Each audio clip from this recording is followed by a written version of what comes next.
Well, school will be starting soon, and if your kids will be playing sports, getting a sports physical for them is a very important step. And here to help is Assistant Professor and Medical Director at UT Physicians Heights Clinic, Dr. Kenya Parks. Welcome back to the show. Oh, thank you. This is, as I was just saying during the commercial break, I have a soon-to-be sixth grader, so I have a feeling this is pertinent for me. He wants to play sports. I mean, this is something that needs to be done for middle schools, right? Yes.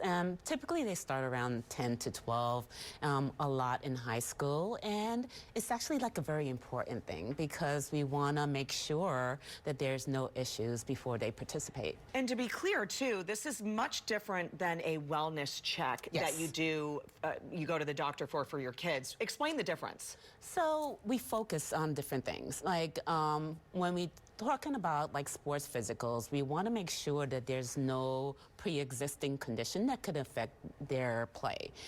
So especially cardiovascular, heart conditions that can impact them negatively. So definitely, it's a little different. And by the way, a sports physical is required by law in many states. Isn't it also a chance for parents and also the student athlete to learn about how to listen to their bodies in case they're participating in sports and they feel a little off? And that's why it's really great because it's a more holistic approach, right? We are finding out what are things that may be happening with their body that may be be preemptive and to make sure that they doesn't cause them any harm, but also we give them a lot of good advice to prevent like a lot of injuries and know when to not play. Yeah, when to sit on the sidelines to prevent further injury. Let's talk about the cardiovascular side of this because there are so many, you know, these stories that we've heard over the years. They've impacted so many people where they say, I had no idea that my child had this pre-existing. So how do we get those answers, even if there are no symptoms? Is that something extra that we do beyond just that sports physical? So typically we go into the family's history, and then that'll be like step one. And sometimes there are conditions that exist within the family that gives us red flags that we should be looking out for, possible cardiovascular issues in the child.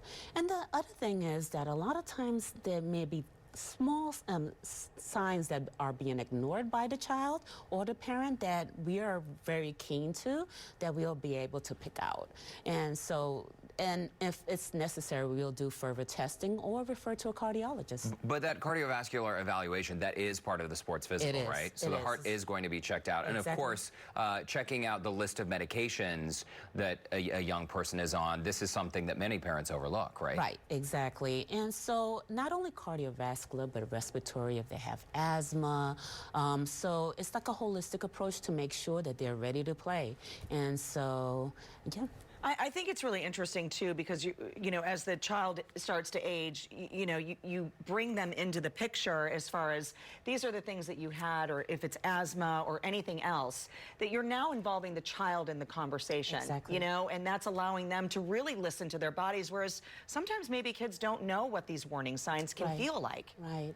So I've had like many athletes that they have had chest pain and they never told their parents, or maybe they didn't realize that they were having like asthma symptoms. So that underscores the importance of having these exams. Now, there are some red flags that would be conditions that would essentially disqualify a young athlete from participating in sports. Can you walk us through some of those? Sure.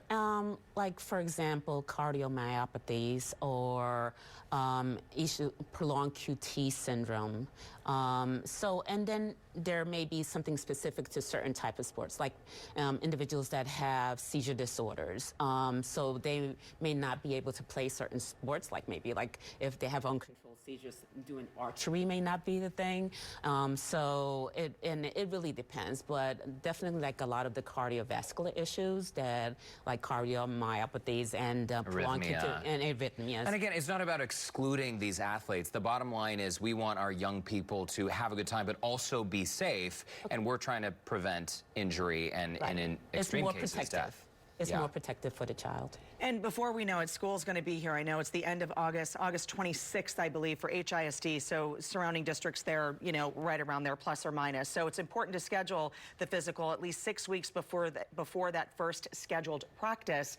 And if you back time that, now's a great time to get it in. Yeah, that's right now. It's the perfect time. And we've got a special offer for our viewers if they want to take part. Yes, they're $19 sports physical, and they're like for children under 18. Oh, so it's wow. like a great thing. Yeah. And it's like an intensive exam that we render, and so it's like a beautiful thing. And we get the family history, we do the full physical, and if there's any referrals that are necessary, we will do the referrals also. I was not prepared for you to say it was that inexpensive. That is money well spent. Just $19, a bit of peace of mind.